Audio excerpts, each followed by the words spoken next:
Welcome, friends.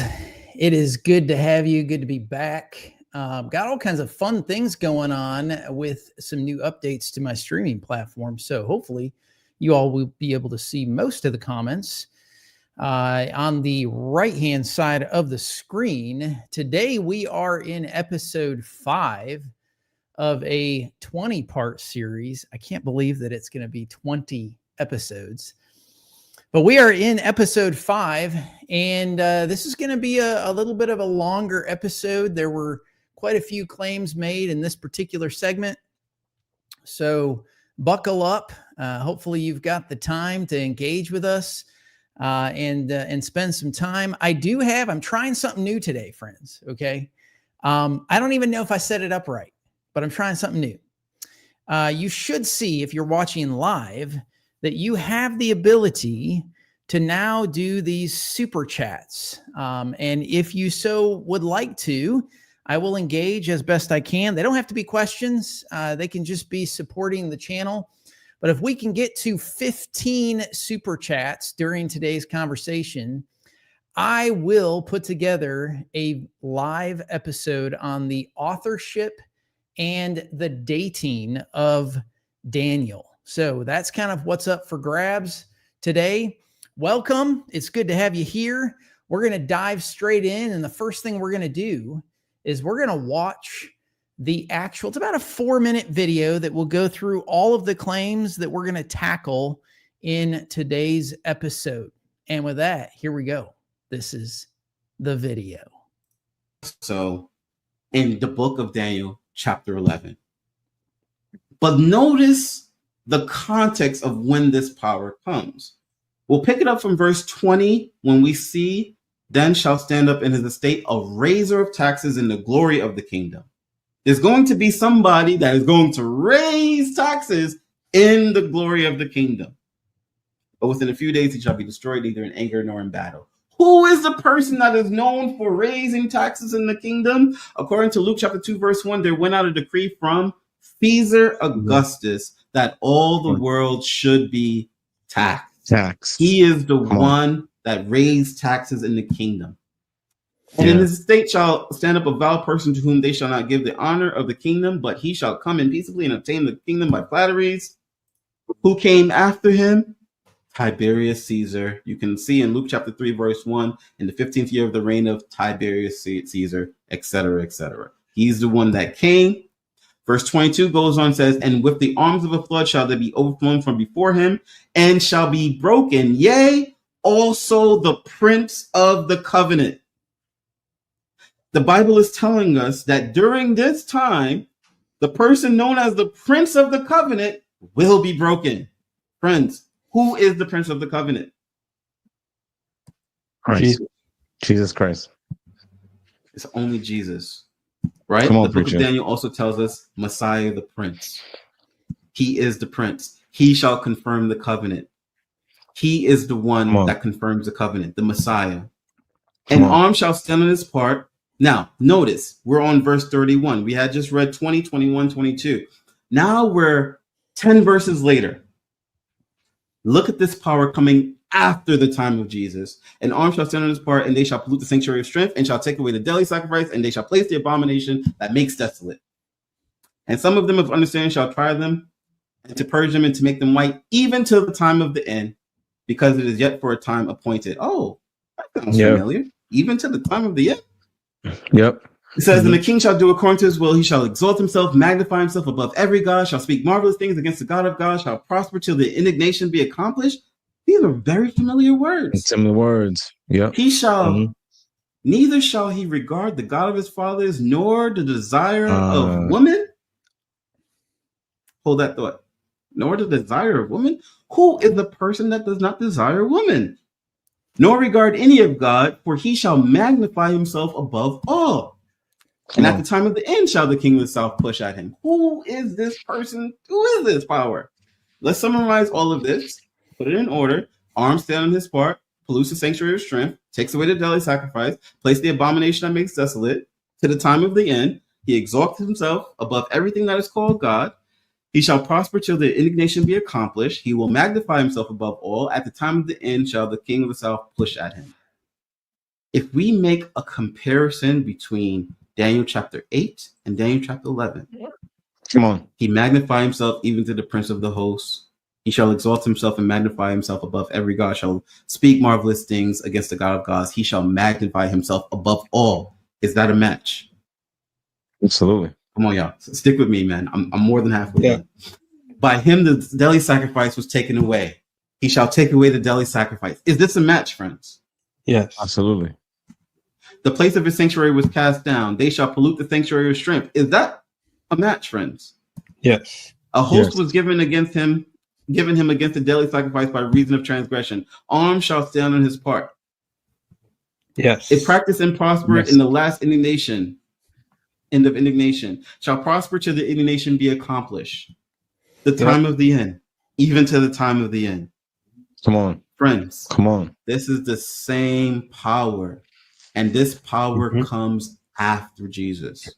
Come on. Mhm. Daniel 8 Come cannot on. be talking about Antiochus Epiphanes because Antiochus Epiphanes is before Jesus. The Mhm. Come on. power that Daniel 8 is speaking of is a power that is after Jesus is broken. Come on. I don't even know why we're doing the live stream. He already told us that's what it is. All right.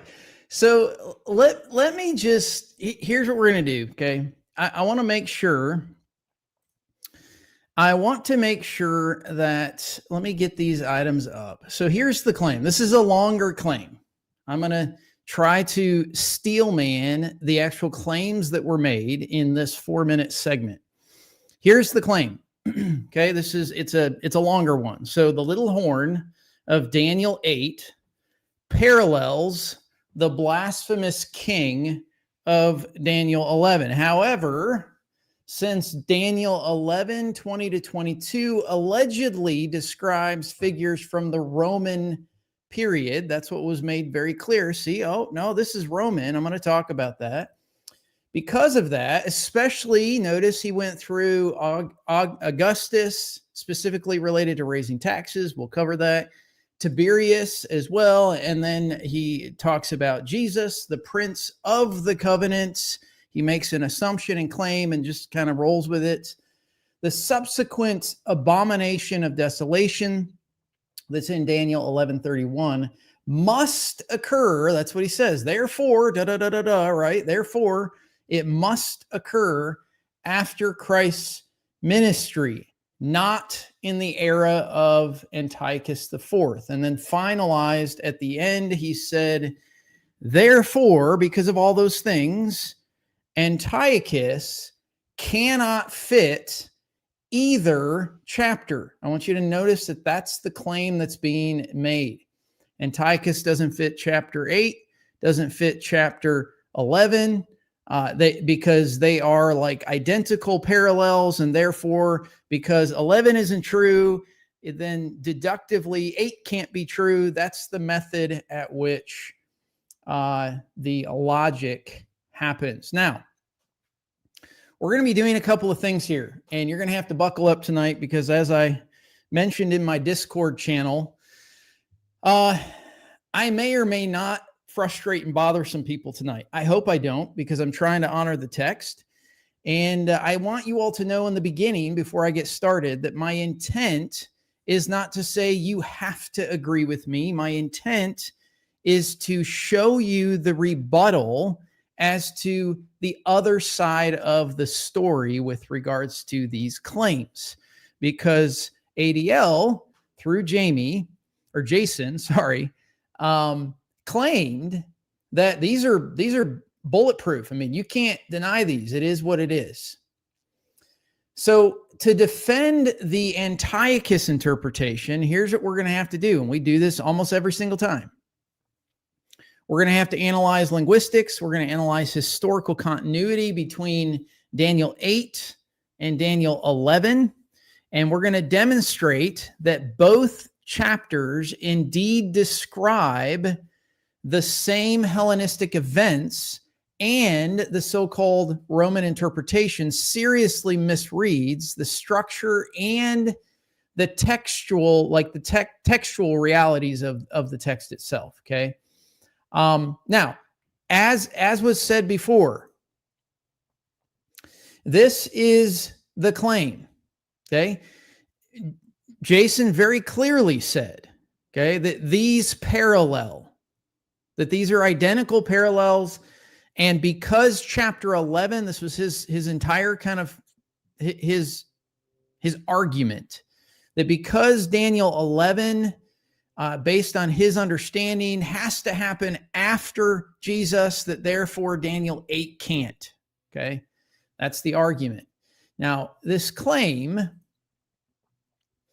it's basically, he makes this claim because there are, in his opinion, there are phrases that seem similar between Daniel 8 and Daniel 11 that aren't, therefore they're not identical, but they seem to match. Okay. And you noticed in the video, he's like, see, that's a pretty good match, right? Okay.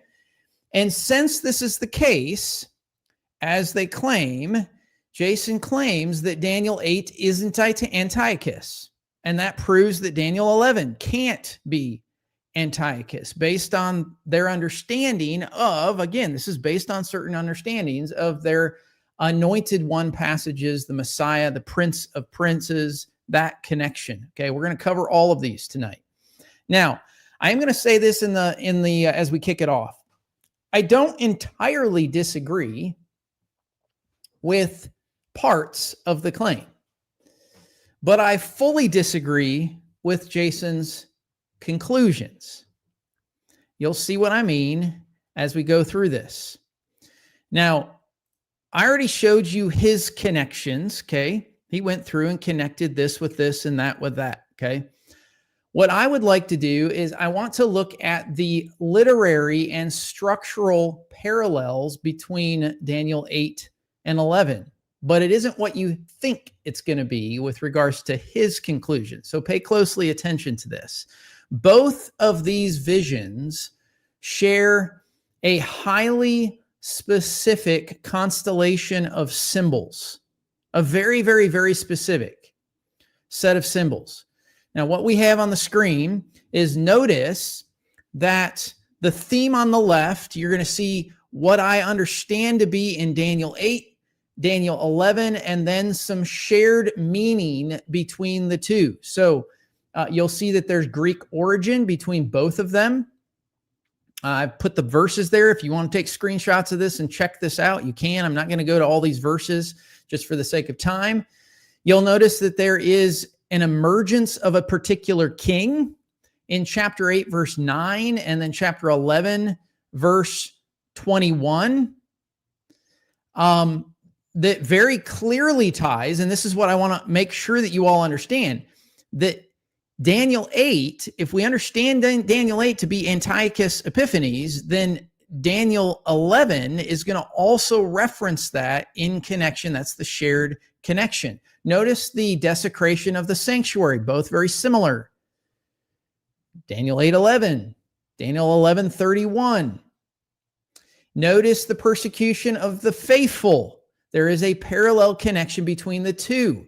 The Maccabean persecution is very, very, it's parallel between the two.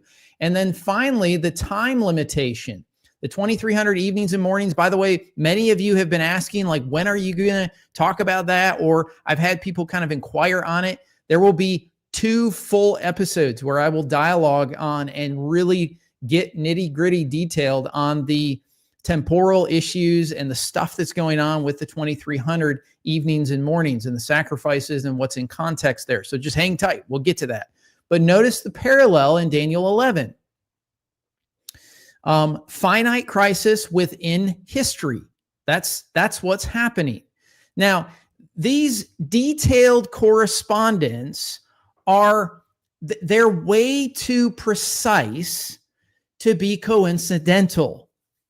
Chapter 11, and this would be part of my rebuttal to Jason. Chapter 11 deliberately reinterprets and even expands upon chapter 8, which retells the same Antiochene crisis in prosaic, rather more symbolic form.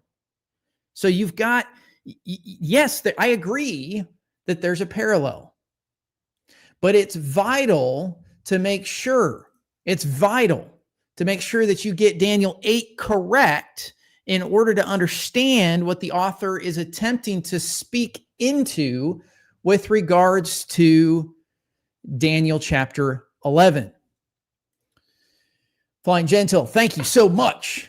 Appreciate you, man. Appreciate you tons, and appreciate all that you do in our Discord channel as well.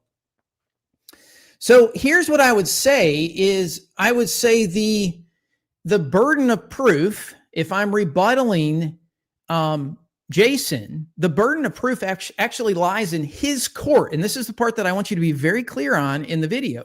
Okay. He did not prove anything that he claimed. He just asked, well, who is this? It's this. Well, who is that? It's that. Okay. So the burden of proof has to be put square in his lap to deal with these issues. Okay. When anyone's reading this text, if there is a disruption between Daniel 8 and Daniel 11, if there is a disruption in the internal coherence, and that's what's going to happen, because the Roman period has to get injected into their understanding. And when there is, you've got to prove why and for what reasons you get to do that. Now, this is a great place for me to explain. I'm just going to briefly, I thought I was going to go more detail, but I need to explain two sides of one coin here.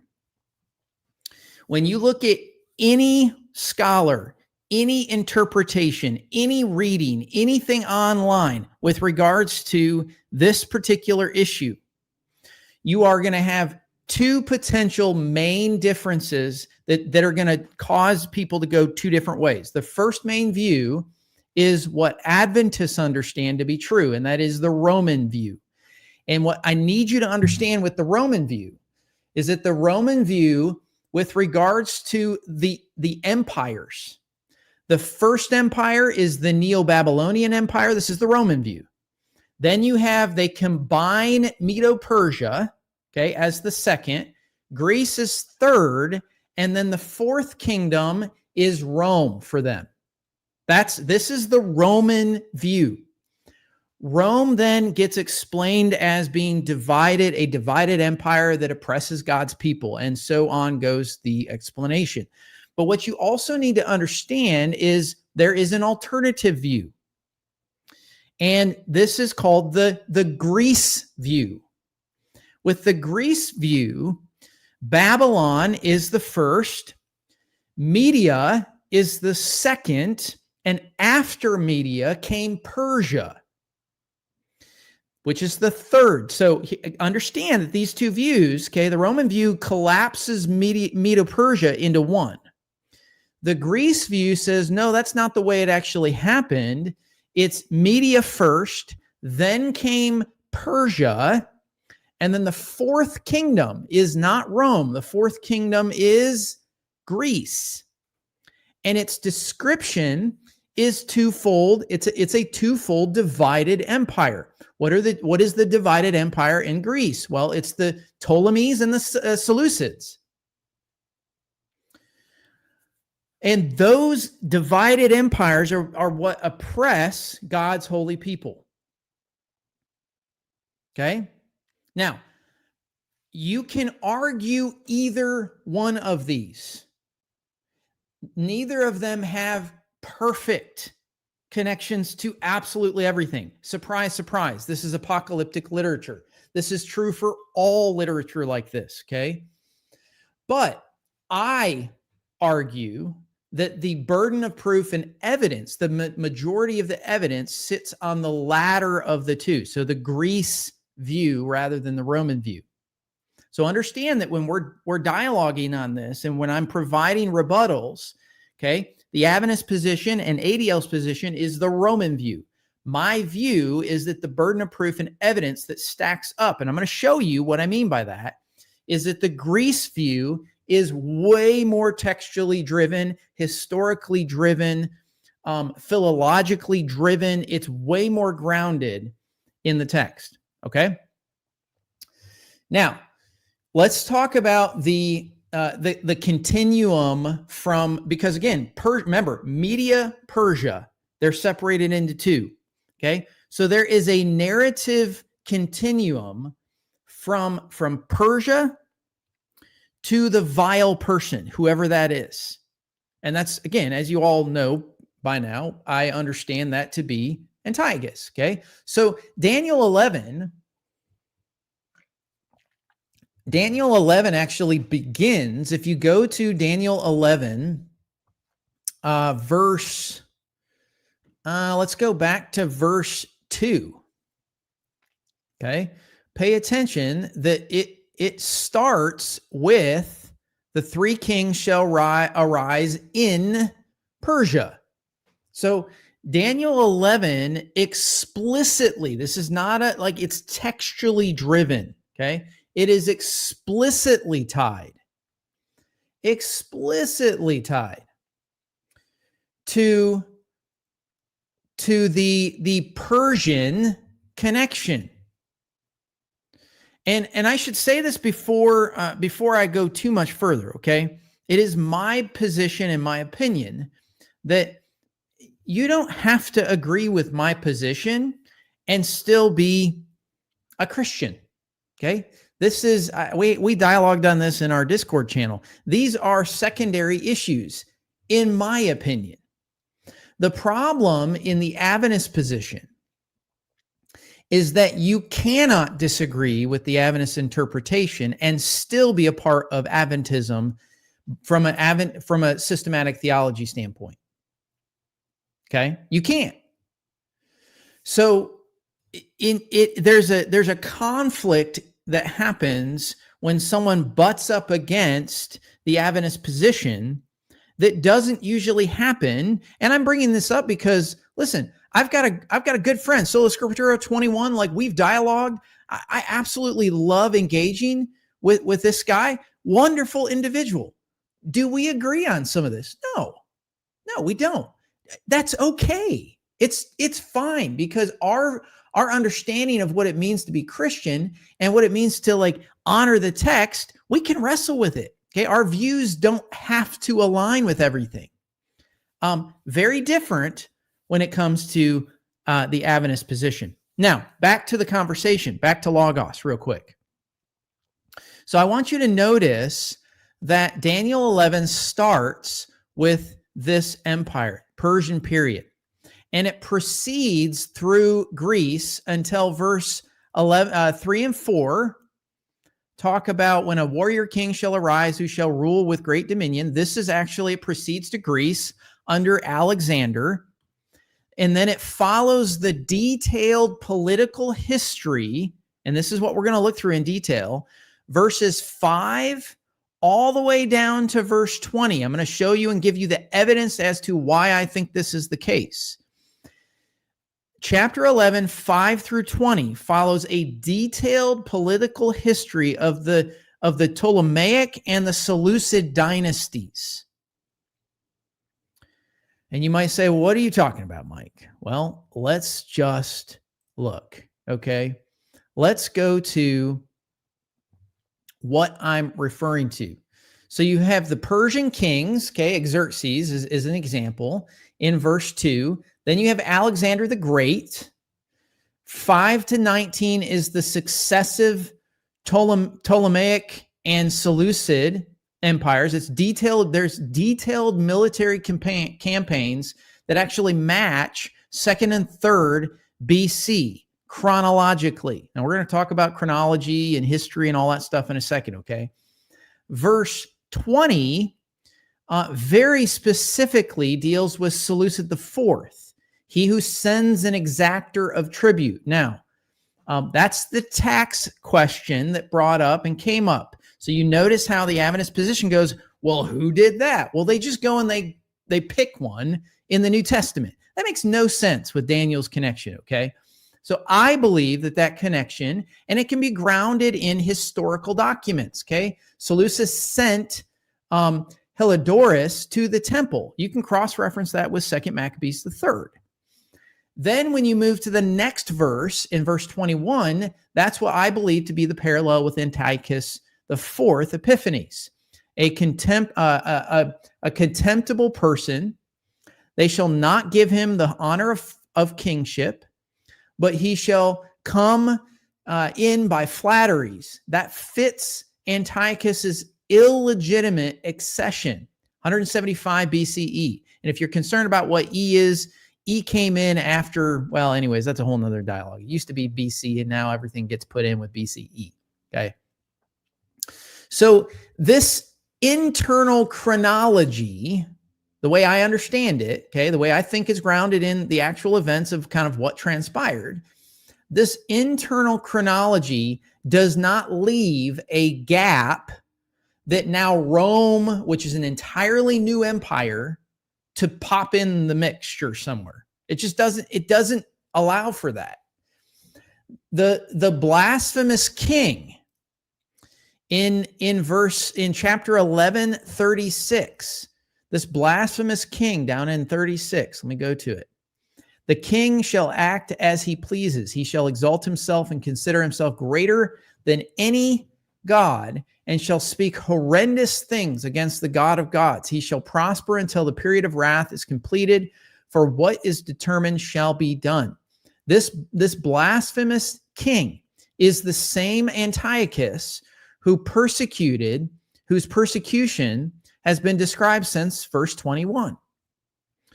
So because I'm connecting those historical connections, okay, the claim that ADL, that Jason puts in, that verses 20 to 22, right here, then shall arise in his place, this whole connection right here is where they get Rome. Because of that cannot, there's an internal disconnect if all of a sudden you go, see, that's Rome. And as he posited, well, I mean, because of that, it has to happen after Christ. That is introducing an anachronistic displacement that is unsupported by the text. That's part of my rebuttal to the situation. Now, I want to discuss for just a second before we get further, because this is a really nice place to talk about the methodology of the Adventist framework with regards to chronology in Daniel. So it's important to understand that when someone is interpreting things like Daniel, Revelation, there's a framework that we all view things through.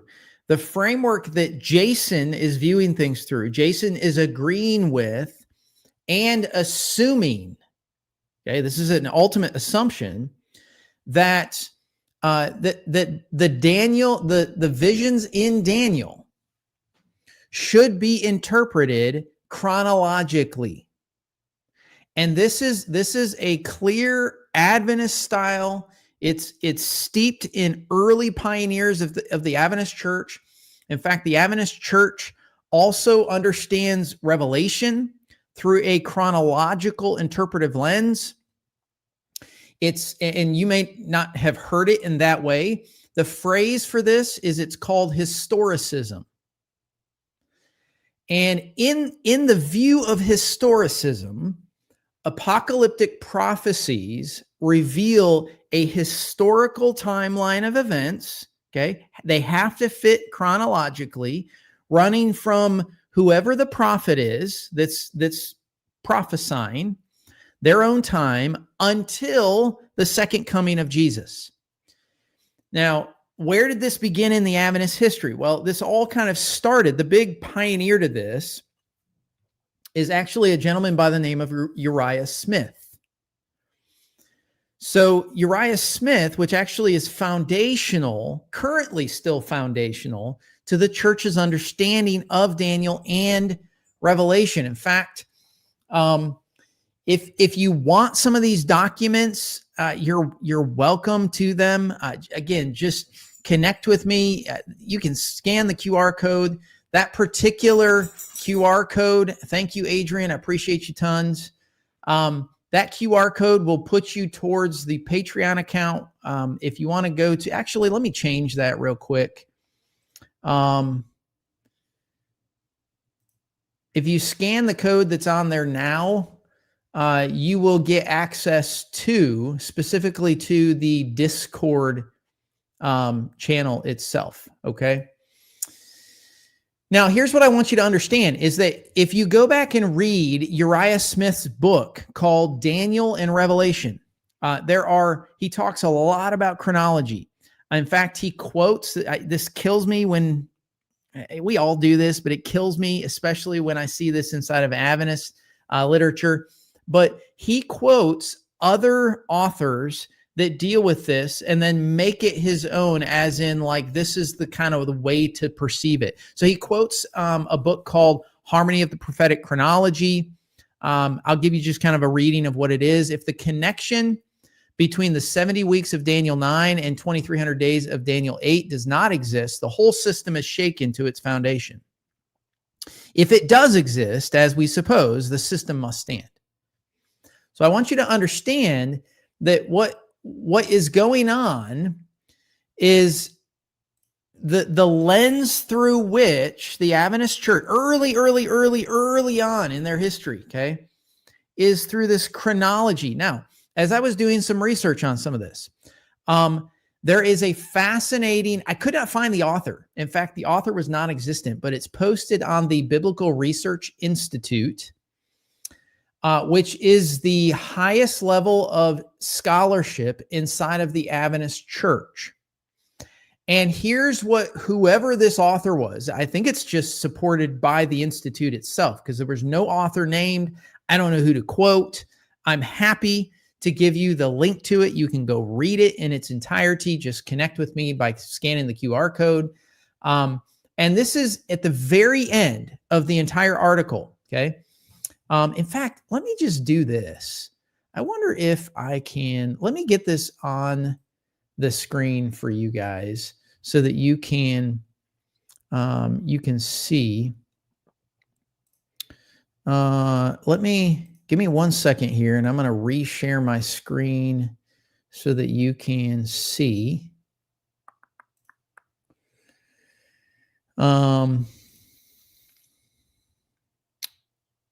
Okay, let me see if this works. Okay, so this is the article. Again, like I said, I don't know who published it. I have no idea, okay? But this is the Biblical Research Institute, Ellen G. White, and the Interpretation of Daniel and Revelation. Now, there's a lot that you can read through here. Again, I have no clue. I'm going to say this again. I have no clue who wrote this, okay? But it's supported by the actual institute of the highest scholarship inside of the Adventist church, okay? I want to go all the way down to the conclusions at the end here, and I want to read this section. I want you to understand what's going on, okay? Here's what is, I'm sorry it's super small. Let me make it a little bit bigger maybe. Here we go. Hopefully that's a little bit better. Let me do a little bit better. Here we go. That should be better for y'all. In this survey on Ellen White and the interpretation of the prophecies of Daniel and Revelation, 3 points, 3 points and out. I don't know what that means, and out. But anyways, here's point 1. Ellen White clearly endorses the historicist method, that's the chronological method, for interpreting the prophecies of these two important books. Secondly, 2, the Ellen White writings contain no dual fulfillment principle hidden in random paragraphs to support the current practice of reapplying certain prophecies in Daniel and Revelation to the present scene. So, number 3, Ellen White disavows attempts to give such prophecies a dual fulfillment. And there are quotes here directly from her to show that that's the case. Events in the train of prophecy have had their fulfillment. This is right here, okay? Events in the chain of prophecy have had their fulfillment in the past are made future, and thus by these theories the faith of some is undermined. Now, these are direct quotes from Ellen White. So why is this important? Well, you need to understand that the Adventist position is and always will be, at least maybe, I'll explain why in a second, has been the chronological historicist style. They go on. Seventh-day Adventists recognize that we are living in the time of the end, the closing era of human probation. In harmony with the historicist method, we, Adventists, ADL, Jason, Edwin, along with Ellen White, have traced the unrolling of the prophetic scrolls of Daniel and Revelation. The prophecies which have been fulfilled in the past give us firm confidence that God will fulfill the few remaining portions. These focus primarily on the final conflict between heaven and the powers of darkness over the seal of God and the mark of the beast. And if you don't know what that is, what's really here is over the Sabbath and Sunday worship. That's a whole nother conversation. What mistaken zeal would constrain us now to alter our method of prophetic interpretation? There you go. We aren't going to deter from it. This is what it is. Why would we change our position? Okay. What mistaken zeal would alter it? What is the nature of the impulse which prompts some among us to speculate how certain prophecies must be replayed again with fulfillments that are considered more important than the first fulfillment, to which such persons continue paying lip service? We believe such speculation, if followed, will ultimately leave the people of God adrift without an anchor, as a quote from Ellen White.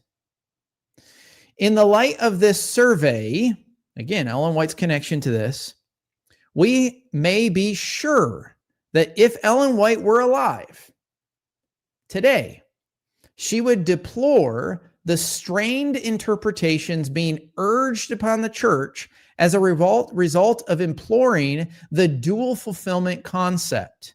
Furthermore, we may be sure she would request that her writings not be used to support such an error, as we may be sure that she would add, pay attention to this last statement, if you want to know what the Lord has revealed to me regarding Bible prophecy, don't try to deduce a hidden principle from a paragraph here and there, a line there. Rather, read Great Controversy, where the major lines of Daniel and Revelation are treated. Here is the prophetic truth for our time. So there you have it, friends. If you really want to know, you just read Ellen White, okay? Now, why do I show this to you? Why do I care about this? Because I always get this pushback from any time that I've engaged with ADL is we don't want to talk about Ellen White, okay? Because, well, we just want to be in the Word. Well, I understand that, but the Adventist position has to support Ellen White. And I need you to understand that Ellen White was a historicist, and she put her stamp of approval on that style, which is the chronology reading. Now, what's interesting, okay, as just a side note, what is really interesting is that you have Adventist scholars. I'm going to show you one. You have Adventist scholars that ironically disagree, okay, Adventist scholarship that is going to recognize that the historicist method doesn't work. Now, I agree, okay, I actually agree. Here is the example. This is a scholar by the name of John Pauline. He's got two parts to this. His first article is The End of Historicism, Reflections on the Adventist Approach to Biblical Apocalyptic. And he's going to argue that, well, maybe that doesn't quite work as well as we thought. Now, of course, I feel like John would probably be one of the people that Ellen White would probably lash out and write a letter to. But Ellen White's not here, okay? So I wanted to share all of that with you only to tell you or to give you the background for which you need to understand where ADL is coming from. They have to argue the historicist chronological method, at least to remain Adventist and for Adventists to support them. So let's talk now a little bit about some additional support that I would give to provide kind of support for my position, the chronological integrity of Daniel 11. And now this is directly against, again, those of you that are on here, you might disagree with me on this. This is in direct opposition to the Roman interpolation theory. So if you believe Rome is kind of the fourth, this is a rebuttal against that. You can agree or disagree, but I'm going to give you the evidence on why I think this is a more valid understanding.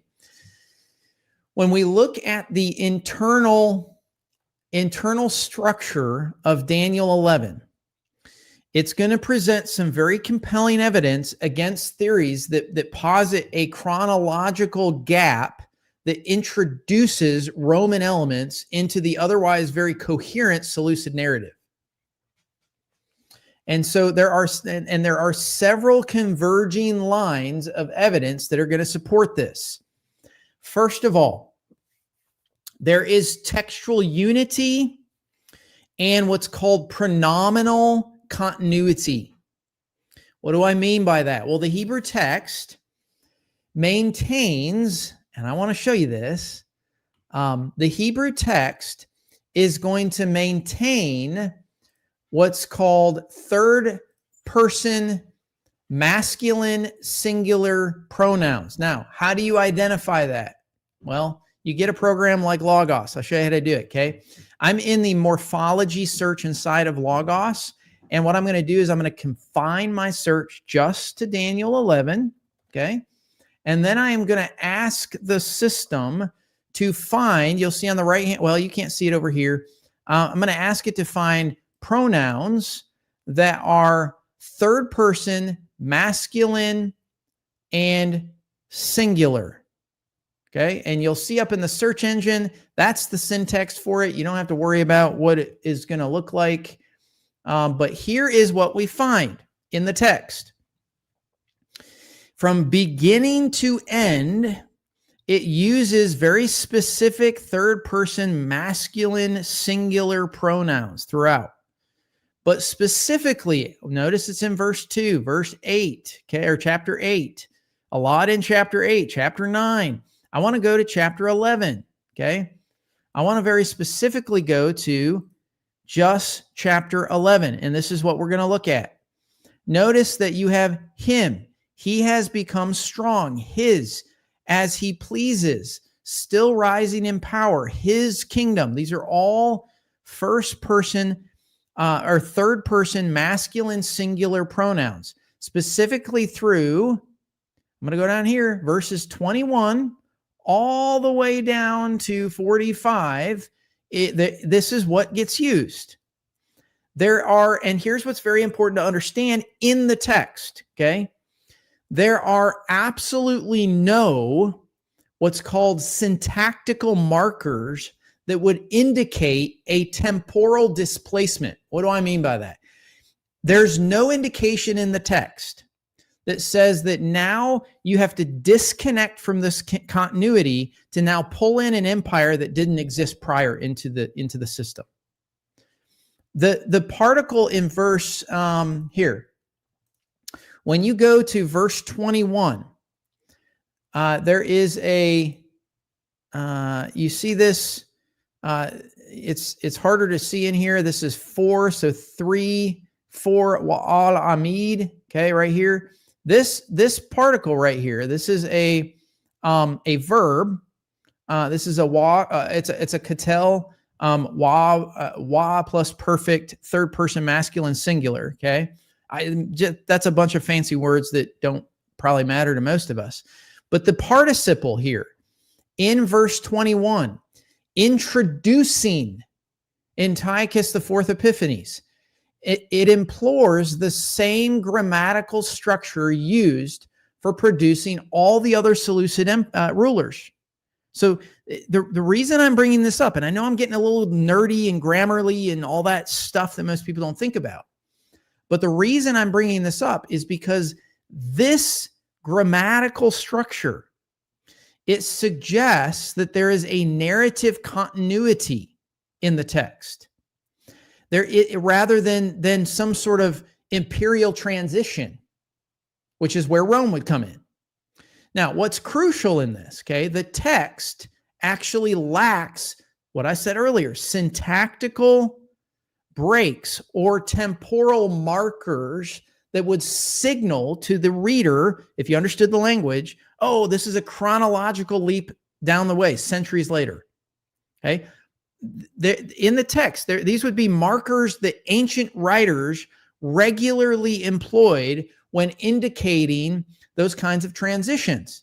Okay, it happens. In fact, if you look through the text, okay, verse 5, and I mentioned this before, okay, if you look through the text, verse 5, this actually starts with, I want to show you again, you may or may not agree with this outline, but I have found that the Word Biblical Commentary is extremely, extremely good. This particular outline shows the Syrian and Egyptian empires. He's going to allude to 13 kings. And notice the verses that go with, okay? Ptolemy, Seleucid, Ptolemy, Antiochus I, the second, all the way down through the text, okay? All the way down to Epiphanes, which is in the section 21 to 45. Now, the other thing that, and it's important to understand that the grammatical markers in the text give you a chronological succession. There is no temporal change. There's no place in the text that would insert an empire that's way down the road and then all of a sudden, there's no gap is what I'm trying to say, okay? So the other thing I want to mention is the chronographic versus the chronological framework. The fundamental error in my opinion, the error in the Roman interpolation theories, it's going to lie in misunderstanding Daniel's literary methods. Hellenistic writers, they possessed very sophisticated chronological capabilities in their writing. And this is evidenced we have what's called historiographical works during the period. We can see this, we can identify it. I say we, textual critics, have already identified these things to see these things to be true. So Daniel operates within what's called a chronographic framework, which is it's a very stylized interpretive scheme that uses historical data symbolically rather than a precise temporal calculation, so to speak. So this definitely contrasts. It's a sharp contrast with texts like 1st and 2nd Kings, which provide very exact figures, timelines, very, very clear. Okay. Or another example of this would be parallels to the symbolic periods that are talked about maybe in the Judges, for example. Okay. When you get to Daniel 9, in Daniel 9, there's this 70 weeks thing going on. Okay. It really exemplifies this particular approach that I'm talking about. It talks about beginning with Jeremiah's 70 years. Okay. And what does that mean? Well, it's a symbolic term for the long but finite period rather than just a precise calculation. It's the 490 year kind of scheme, and its kind of subdivisions, they function as theological interpretations rather than mathematical chronology. And I know there's a lot of people out there that like to try to do the math and all the this and the that, and they make these charts and all this stuff. Okay. But understand, I'm dealing with the text. Okay. That's what I'm trying to understand is what's in the text. How is the writer actually functioning? Okay. Now, the attempt, okay, to force Daniel's temporal references into like literal chronological correspondence, it fundamentally misunderstands the text's hermeneutical method, the author's method. Now, I promised you all if we hit the goal today for these, for the I don't even remember what they're called, the goal that we have in the chat, the smart chats or the super chats, that I would put together a authorship and dating video, okay, the dating of the book of Daniel. It is a complicated mess. I'm just going to be honest with you. It's very complicated. Now, we'll get into some of this. If you haven't seen yet, or if you're subscribed and on my channel, you'll see that we have a scheduled live on Monday at 6 o'clock. We will be going live with a scholar that has done an extensive amount of research on this. You may agree, you may not agree, but that will be a good intro into kind of what we're going to be talking about. Now, a couple of other things, okay? I'm just kind of looking through the things that I think are most important. I've got so much stuff here I want to go through. Here's where I'll kind of end on this particular thing. The burden of proof, okay? It rests upon those that propose the chronological displacement, okay? And that's what ADL does, okay? They displace out of the textual evidence of what's going on, and they insert Rome into it, and then they just say, see the Prince of Princes, and see this, and see that, and therefore it is, okay?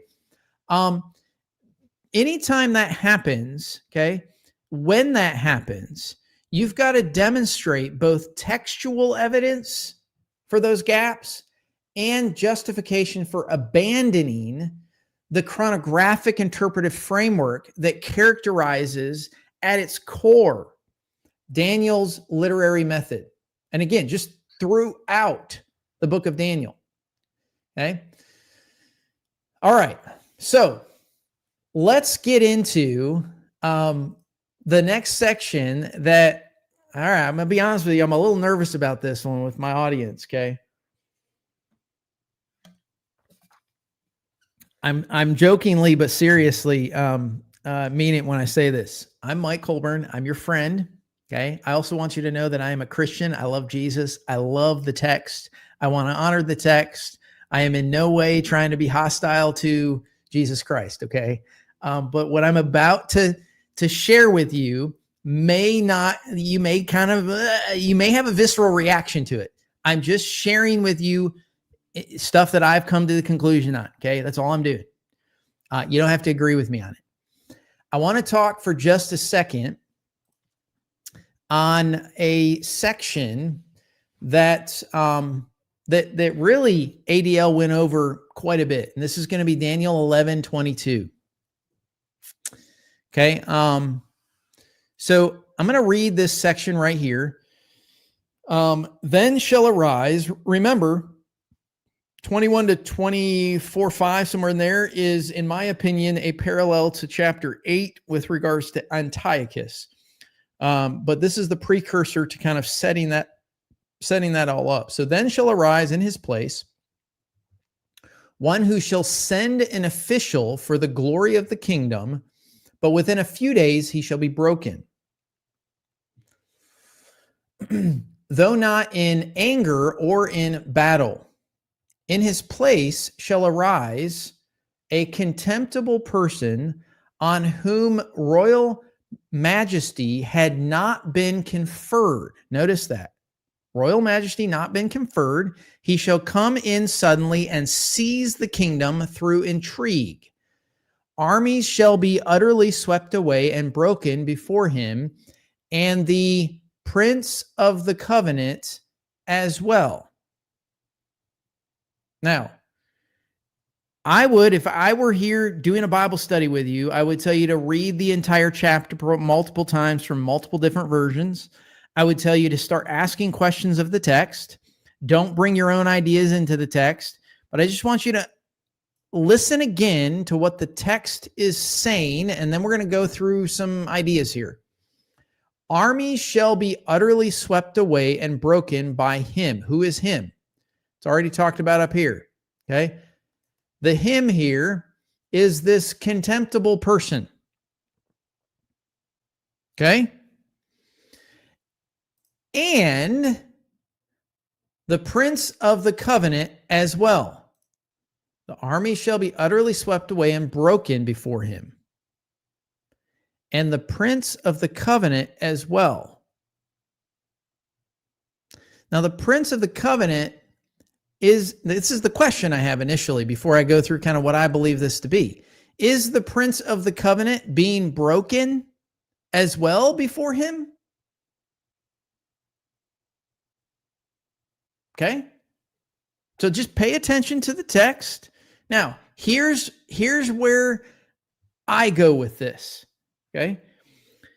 Anytime you interact with, and this is true for ADL, any anti-Antiochus reading will insist, I say any that I've engaged in, will insist that the prince of the covenant in verse 21, verse 22, this prince of the covenant, they will insist that it has to be Jesus crucified by Rome. That's the way they understand it. Okay. Now remember, if you do that, you're breaking the internal chronology of what's going on. You're just inserting it and then nothing else functions around it. Okay. However, my argument is that the continuous Seleucid narrative, okay, the Seleucid kings or the Seleucid princes, the Seleucid narrative, the phrase naturally refers to, not everyone's going to agree with me, the high priest Onias III, who gets murdered under Antiochus, his regime in 172. Now, I know this part of the Antiochus understanding, it feels uncomfortable, especially for those that are Adventists or maybe former Adventists that have some lingering ideas, or you've been studying deeply and you've concluded that maybe the Prince of the Covenant is Jesus. Again, I get that, but just let me explain my rationale and as to why. And you can agree or you can disagree. That's fine. Especially before anyone here crucifies me on this whole thing. Because I've heard people go, you're taking Jesus out of the text. Well, was Jesus in there in the first place? That's my question, okay? Again, let me remind you, I'm a Jesus follower. I love the biblical text. I seek to honor the text. I hold some of these things loosely, but I've done a lot of study on this. And so right now, this is where I'm at. It doesn't mean that with a cup of coffee or some other drink in my hand and thinking and contemplating and studying the Word of God in the future, it doesn't mean I might not change it. But this is where I'm at currently. Okay. And here's the last thing I'll say before I go into my rationale. A person doesn't need to believe the Prince of the Covenant in Daniel 11:22 to be referring to Jesus in order to be a God-fearing, Jesus-loving Christian. That's not a requirement. I'm just going to say that and lay that out there, okay? Now, let's go to the text, okay? Daniel 11:22. Armies shall be utterly swept away and broken before him, and the Prince of the Covenant as well. This phrase right here, you'll see down in the bottom here, it's Nagid Barit, okay, Nagid Barit, 14:15, Prince of the Covenant. This phrase, especially when you look at prince, okay, this phrase is commonly, almost exclusively, I would argue, it's denoted or used with regards to a leader within Israel. Now, what do I mean by that? Well, let's just use this. Let's do a search real quick. Okay. I'm not going to go through all of them. I want to pay attention to 1 Samuel real quick. Okay, notice there's 43 verses. Now, if I were to tell you to test me on this, I would say look at all 43 of these and in context, see what is being used. Is it for a leader within Israel, or is it for something else? Okay, is it related to the Messianic? Okay, which again, David was a Messianic and he was a leader as well. So it doesn't have to mean Jesus. Okay. Now, here's one of the cross references. Let's look at 1 Samuel 9:16. Tomorrow about this time, I will send to you a man from the land of Benjamin, and you shall anoint him. Again, anointed one. That is what a messianic is. Okay. A Messiah is someone who's anointed, the anointed one. Shall anoint him to be ruler over my people Israel.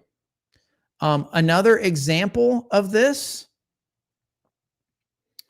let's go down to Daniel, okay? So Daniel 9:25, know therefore and understand from the time of the word went out to restore until the time of the anointed prince. Now, some will argue that this is Jesus. Okay, that could be, okay? Doesn't have to be, is what I'm getting at, okay? Notice that there shall be 7 weeks and 62 weeks in it shall be built again within the streets and moats, but in a troubled time. Now, I do have to point this out. Does your current understanding of this fit with 62 weeks it shall be built again with streets and moat? Just understand, okay? After the 62 weeks, an anointed one shall be cut off. Now notice it's not the anointed one, it's an anointed one, and the troops of the prince who is to come shall destroy the city and sanctuary. Its end shall come with a flood. Now, I would argue that at least one of these is dealing with a prince that is dealing with the leadership of Israel, if not several of them. Okay, so most of the time, if you look at the actual textual interactions, most of the time, here you got Ezekiel 28:2, the prince of Tyre, okay, a leader and commander of the peoples. So I want to point this out, that it doesn't necessitate that this is a Gentile empire or emperor, and it doesn't necessitate that it is Jesus the Messiah. There's nothing in the text that necessitates that. You've got to prove it. You've got to let the text actually support it. In fact, the immediate context, if we go back to Daniel 11, the immediate context of Daniel 11:21, in his place shall arise a contemptible person on whom royal majesty had not been conferred. He shall come in suddenly and seize the kingdom through intrigue. In context, Antiochus seized the kingdom by intrigue. Okay, and that's going to locate the breaking of this prince squarely in the early years of Antiochus's consolidation of power. So contextually and historically, this framework fits the ongoing movement of the Seleucid powers, and Antiochus shows up in that line. Now, if you follow the murder of Onias, remember what I said. I believe that the better solution here is the high priest Onias III. That's who I would conclude this prince of the covenant to be. So if you follow that framework,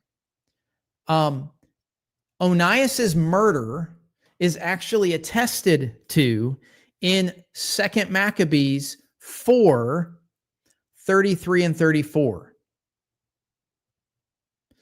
And it fulfills the description very neatly. Let me go. I wasn't planning on doing this, but let me just go to 2 Maccabees, okay? Let's just go there. 2 Maccabees 4:33 and 34. Okay. When Onias became fully aware of these acts, he publicly exposed them, having first withdrawn to a place of sanctuary at Daphne near Antioch. Therefore, Menelaus, taking Antiochus aside, urged him to kill Onias. Antiochus came to Onias and, resorting to treachery, offered him sworn pledges and gave him his right hand. He persuaded him, in spite of his suspicions, to come out from the place of the sanctuary. Then, with no regard for justice, he immediately put him out of the way.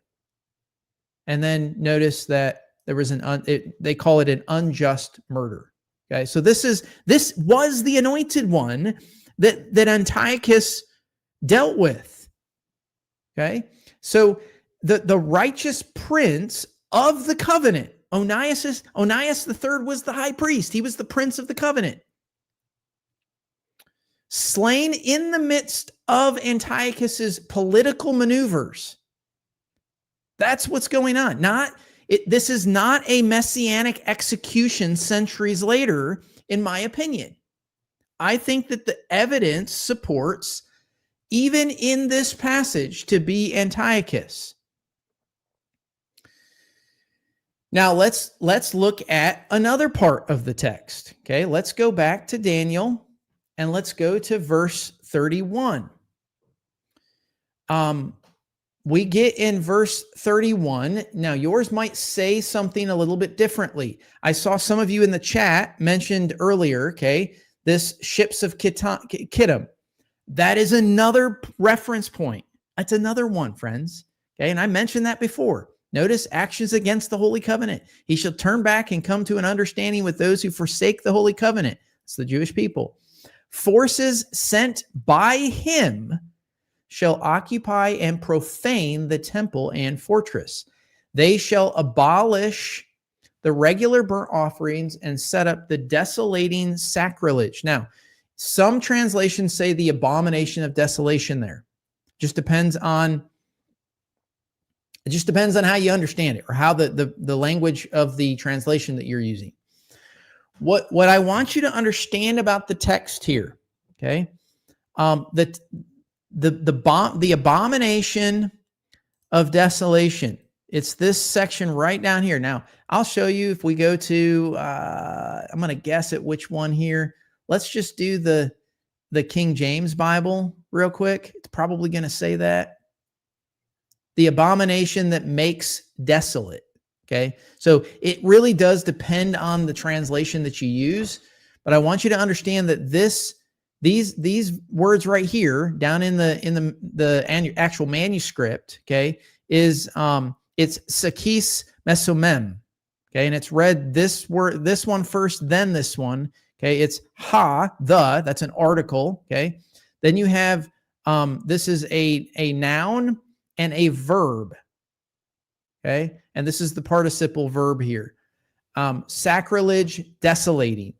So that phrase, sakis mesomem, is a cultic pollution, or it's some sort of idolatrous installation that renders the sanctuary desolate. It basically eradicates everything that you could have done. That's what it means to desecrate the temple, to make it an abomination. This is the same thing that gets used in Daniel 8:13 within the Antiochene vision, and again in chapter 12, verse 11, referring to the same event, in my opinion. Now, whether or not you agree with that or not, that's neither here or there right now. Here's the other aspect of this. Remember, why the abomination of desolation is a historically fulfilled event. We know this to be the case. It's in the text, it's in the language of the text, and there is a historic referent for the actual event. All the Maccabean sources, all of them, agree that in 167 BC, Antiochus erected a pagan altar. Some sources will say that it was a Zeus Olympius, okay, upon the temple altar. We get that in First Maccabees. Just so that y'all know, okay, first, because I don't know if you guys have these references or not, okay, but First Maccabees 154. Here it is. Now, this is in Greek, okay, but we could confirm this by looking at the Septuagint and confirm the language here. This is exactly what's going on, okay? Now, on the 15th day of Chislev, in 145th year, they erected the desolating sacrilege on the altar of burnt offering. They also built altars to the surrounding towns of Judah. So we get that the next 5 verses talk about it. We get it in 2 Maccabees 6, 2-5. You can also confirm this in Josephus's historical documents. It's 12.5.4. You get this historical connection as well. So this is exactly, and this is what's important, the phrasing that's used is exactly the abomination of desolation. The actual words are the identical words. Those are the referent words that get used in the historical reference to not only in Maccabees, but also in Josephus. So this is going to confirm, in my opinion, This further confirms the mid-2nd century setting for Antiochus being kind of the framework here. Now, I have already been engaged previously with the next thing that we're going to look at, okay? Because inevitably, what always comes into view now with what I've kind of posited is, well, Mike, what about Jesus's citation? What do you do with that? Okay? Because if we go to Matthew 24:15, we can very clearly see this is the same exact, okay, words, identical. It's in the Greek, okay? So this would line up with what we're talking about. So when you see the desolating sacrilege spoken of by the prophet Daniel standing in the holy place, let the reader understand. Then those in Judea must flee to the mountains. Now, critics of the Antiochus view, their particular viewpoint, they're going to point to this particular reference as proof that the abomination was still future in the 1st century. So there's no way that it could be Antiochus because Jesus talks about it. Now, notice what's happening when that argument is made. The claim is that all of those are not Antiochus, and that because Jesus said it, that therefore, and the argument falls apart as far as the Adventist perception is that proves their argument. But what has to be understood is that by the time of Jesus, when you look at the text, by the time of Jesus, the phrase desolating sacrilege, that phrase, we know that phrase is it had become an idiom in the language. And it was an idiom for any desecration of holy space. And it got used, not just by Jesus, okay? It got used as a typological reapplication of Daniel's precedent. Now, I wouldn't just say that and not give you some sort of evidence, okay? The expression itself is used in the context of Titus's destruction of Jerusalem. So think about the framework, okay? The framework here is Jesus is talking about the 70 AD thing that we know is now happening or already had happened. Okay, so the framework for this is Titus's destruction, understood by early Christians as a new abomination. Okay, all the abomination language was already understood before with regards to what happened to Antiochus. So there's this reapplication. It mirrors Jewish exegetical practices. We see this in the Pesher methodology at Qumran. Historical prophecies read kind of repeatedly into new crises. We know this to be the case. We see this happening. Now, there are early Christian reapplications that tie to 70 AD. The gospel evidence, we see it in the synoptic gospels. There's very clear evidence in the synoptic gospels. If we go to Luke 21,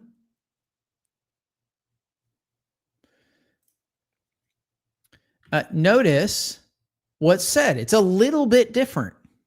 Okay. When you see Jerusalem surrounded by armies, then know that its desolation has come near. This is a reapplication of, and notice there's no reference to Daniel in here. And I think I'm going to tell you why I think there is that connection and why the author of Matthew actually used that with a little bit of a like, hey, don't forget, let the reader understand this. Okay. So Luke explicitly connects Jesus's prophecy to Jerusalem. When you see Jerusalem surrounded, then you get this desolation. Now, notice that there's no connection to Daniel here. Now, Luke's use of this word, aromasis is the word, directly echoes the Septuagint, rendering Daniel's connection. It indicates a conscious typological connection. There's a reason that he's using that. There's a referent there for why he's using it. If you go to patristic testimony, we're not going to look it up directly, but you can take down some of these notes. You can look at Eusebius in Ecclesiastical History. He's going to record that Christians fled Jerusalem before Titus's siege, interpreting Jesus's abomination warnings as applying to the Roman standard erection of the temple precedents. You have Chrysostom. I didn't say that right. Chris. I always get his name all messed up. Chrysostom. I have to slow down and think about that one. Homilies on Matthew explicitly identifies the Roman eagles and standards as fulfilling the abomination prophecy and here's the key, in typological fashion. Josephus corroborates the evidence. If you go to Jewish War, which is a war scroll, it describes Roman soldiers sacrificing to their standards in the temple courts.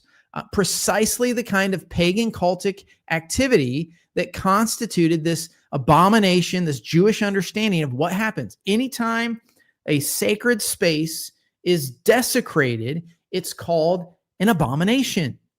It's a parallel to Antiochus's altar in Zeus Olympius that becomes a very striking understanding of what's going on. It doesn't stop there.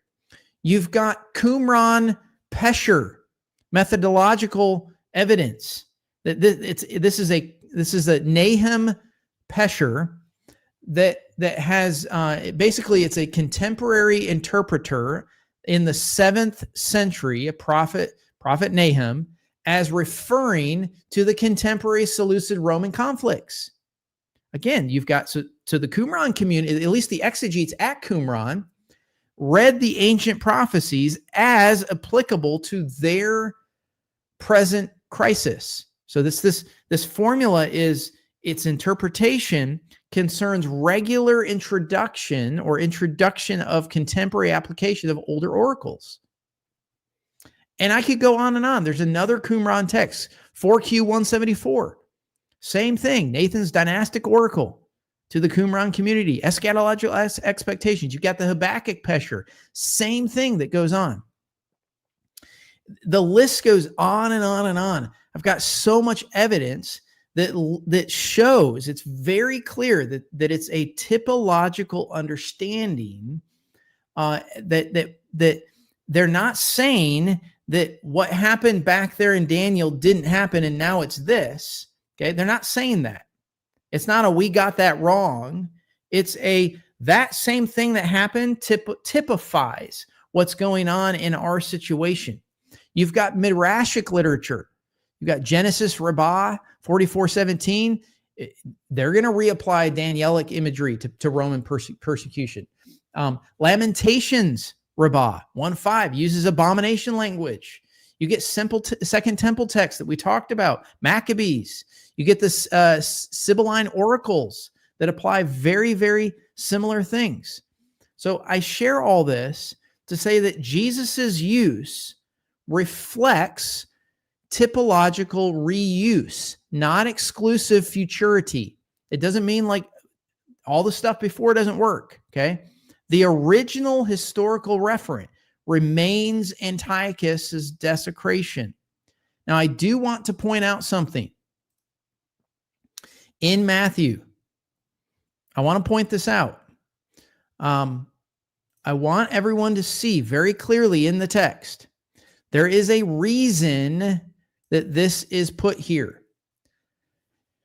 This would be very similar to thousands of years from now, okay? Someone picking up a text stream of Gen X, or Gen Z texting back and forth, and you might say, like, if you're kind of conveying this in a scroll or in a email or in a whatever, for the future, you might say, hey, let the reader understand what this actually means. Okay, that's like a cue. So notice, so when you see the desolating sacrilege spoken of by the prophet Daniel standing in the holy place, okay, when you see a very similar thing, when you see that happening, let the reader understand. That's a cryptic clue. You need to understand what's going on. Now let's look at,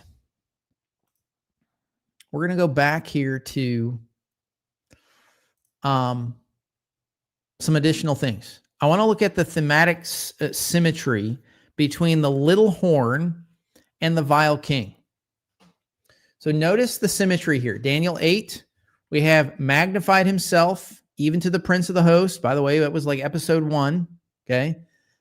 Which apparently ADL is doing some sort of big rebuttal on that. It'll be interesting to see how they respond to it. But notice the corresponding connection. So chapter 11:36 shall exalt himself above every god.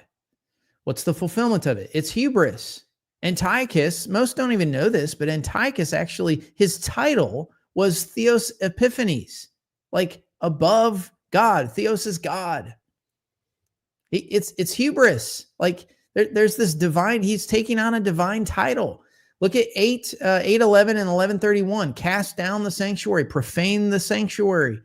There's a desecration that occurred in 167. Broken without hands. He shall come to his end with none of them, with no one to help, basically. So Antiochus, and we talked about this last episode, Antiochus gets very clearly struck down in 164 BC. You can check that out in 2 Maccabees 9. By a death that's seen as a divine hand. And we mentioned this, and I'll bring it up again. This is a mirrored logic of there's a rise, there's hubris, there's desecration, and then downfall. And we see that in both 8 and 11. And we see that it matches the Antiochene arc that's going on, the pattern of what's happening. Now, I'm not going to go through all these. I want you to know the evidence. And I'll say this, I've said this before, friends. If you want this evidence, if you want this research that I've done, if you want my notes on this, I almost always publish this stuff on it's the Obsidian publishing site on my website. If you want access to it, you want to know how to get access to it, join the Discord channel. If you are an Adventist here, and I will say this, if you're an Adventist here and you want to debate this stuff, you're welcome into the room, but you will be relegated for the purpose of debate. You will be relegated to a debate channel where only that happens. Okay. If you're an Adventist and you want to do that, we welcome you. There's a space for you at the table. Okay. But a lot of the people in the Discord channel, they're just not interested in always getting dinged on Discord with all this Adventist debate stuff. So that's the reason why we relegate that to that particular place. Okay. So the other thing I want to point out, just as observation from the ancient and modern scholarship, there is a ton of consensus on this. You've got Josephus that gives you a very clear interpretation that Daniel's prophecy of the little horn is fulfilled with Antiochus. You've got early Jewish exegetes. What are the Jewish, when I say exegetes, they're just people that are interpreting the text. That shows up in Peshers, and we see that in the Dead Sea Scrolls. Antiochus is the kind of the archetypical persecutor.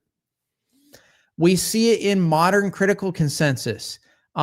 Scholars that you may agree with, may not. Okay, Collins, John Goldengay, which, by the way, Goldengay's commentary in the Word Biblical Commentary is fabulous. That entire series is absolutely wonderful. They dedicate chapters of explaining all this. If you want to get the details on how it all works, okay. Only much later, and I need you all to understand this. Only much later in Christian history, much later, did the apocalyptic kind of Christian readers begin to extend this understanding of the Rome figure, the concept of Rome being it, not Antiochus, is a much later connection. And the reason that the Adventist view holds to it is because of their historicist connection, and because Uriah Smith and then Ellen White specifically stamped it. And so now they've got to defend it.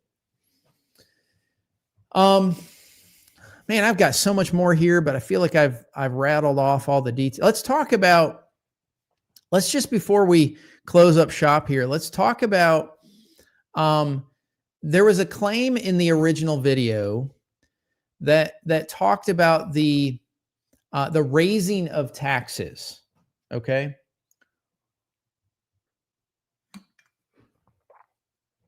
Now this raising of taxes, which historicists, okay, if you're a chronological reader of the text, let's get to Daniel here real quick, and I'll get it on the screen.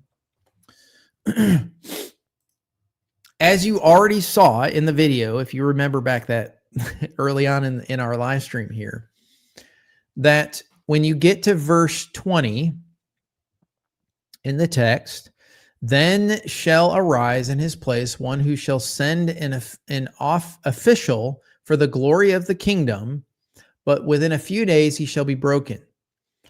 When you get into this section, the raiser, and it's going to show up a little differently in some of your texts. Okay.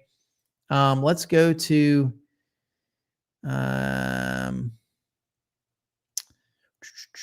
where is the raising of taxes? Oh, I already went through it. It's actually verse 20. I went to 21. Okay. So then shall stand up in his estate and here we go, a raiser of taxes in the glory of the kingdom. But within a few days he shall be destroyed, neither in anger nor in battle. Now, my question is this, okay? They will always point, the historicists, and as ADL did, they point this to Caesar Augustus.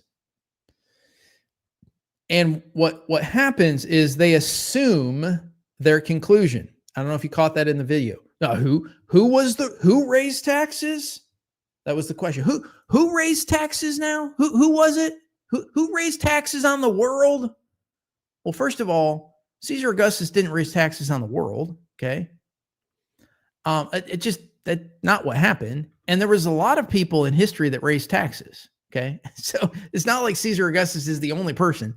It's just that he's the only one that's going to help them tie the Prince of Princes and make their conclusion come true. Okay. So it's very clear that they assume the conclusion and they don't look for any other options in the text. And specifically, again, those of you that are watching, this is a rebuttal to Jason at ADL. Okay, if you're a historicist and you don't hold that to be true, great, that's wonderful. Okay, that's not what I'm refuting. What I'm refuting is the claims that were made by ADL, and ADL are historicists. Okay, so that's part of their framework. Okay, so within the continuous Greek framework, remember, I follow the Greek view, not the Roman view. In the Greek framework, this actually fits. It refers way more textually grounded to Seleucus IV Philopator. It's not a Philip hater, it's Philopator, okay?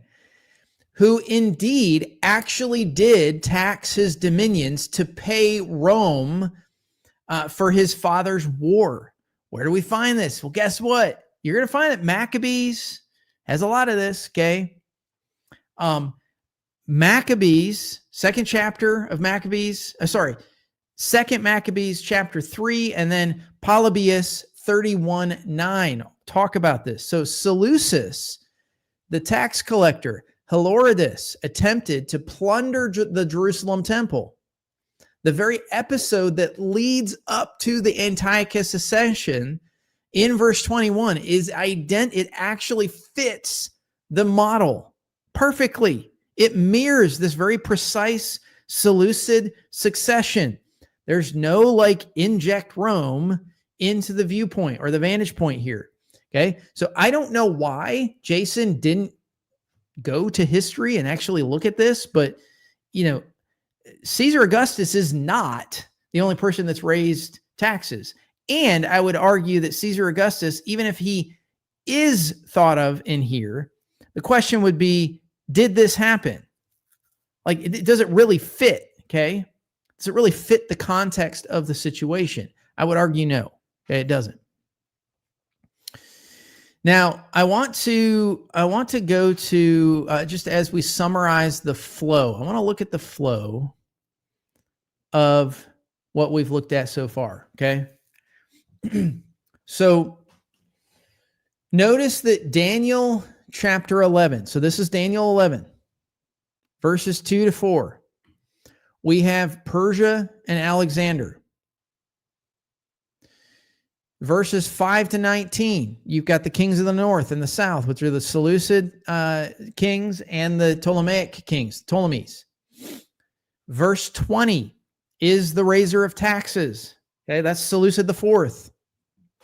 Then right after that, you've got this vile person, temple desecration, Antiochus IV Epiphanes. Then you've got verses 36 to 39. There's this further glorification of Antiochus. He exalts himself above every god. And then 40 to 45 is his final campaign and death. He will come to his end and none shall help him. So chapter 11, very clear. Again, this is why I think it's important to understand that grammatically there's no disconnect. You got to have the internal connection of all the events. The grammar has to allow that, and it forces it, okay? This is the unbroken Hellenistic sequence that validates the Antiochus identification for this vile king, okay? And in my opinion, it's the exact, while I agree that Daniel 8 and Daniel 11 do parallel, I agree. I told you I partially agree, okay? But I don't agree that it's tied to the Roman view. Okay, I believe that the little horn in Daniel 8, Daniel 11, the blasphemous monarch that's referred to, that's the same historical person. That's the same historical person. So, in conclusion, we are at 1 hour and 35. I told you today was going to be a lot, okay? But here's my concluding remarks on this. When you look at the literary connections, the linguistic, remember, we covered grammar today. We covered the language itself. We covered the context. We covered the historical data. Again, it emphatically supports the Antiochus identification and the rebuttal to the Roman era prophecy. Okay, here's my rebuttal to it. 4 points in conclusion that I've provided, hopefully enough evidence for you to conclude that you see why I see what I do. Both Daniel 8 and 11, they outline the same trajectory.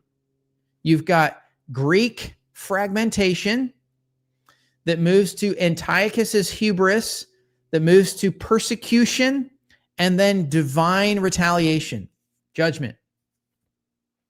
The second point, the terms Prince of the Covenant and Abomination of Desolation, they actually work against the Roman view. If you keep it in context, they authenticate and they reflect the 2nd century political and cultic realities that were going on during that time period.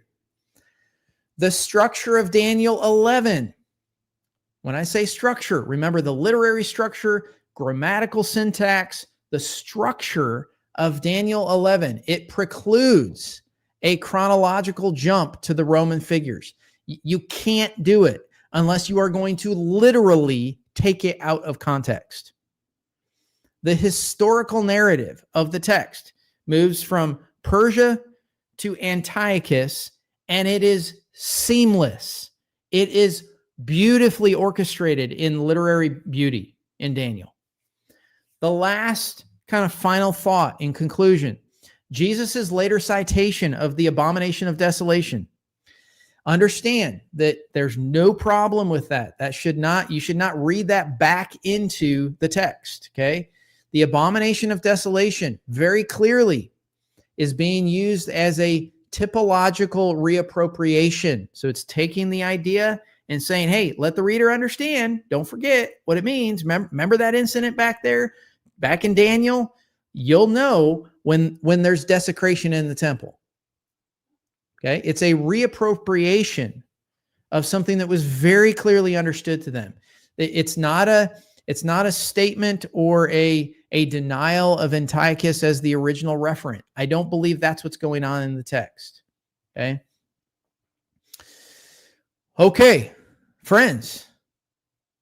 I hope I didn't lose too many. I hope this was fun.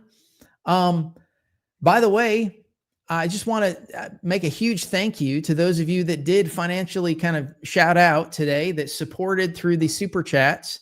As soon as I'm basically collecting the number that we get to. And when we get to that 15 goal, when we get a total of 15 starting from today's date, when that happens, then I will put my time and effort into building out that video, that live stream content for the dating of Daniel, kind of when there's a early date and a latter date, what's the evidence, what's being talked about, why, all of that. And then also, who wrote it? Was it Daniel? Was it partly Daniel? What about the Aramaic text? Like, what do I do with that versus the Hebrew text? So when that happens, I'm excited to be able to share some of that with you all. For now, I appreciate you guys so much.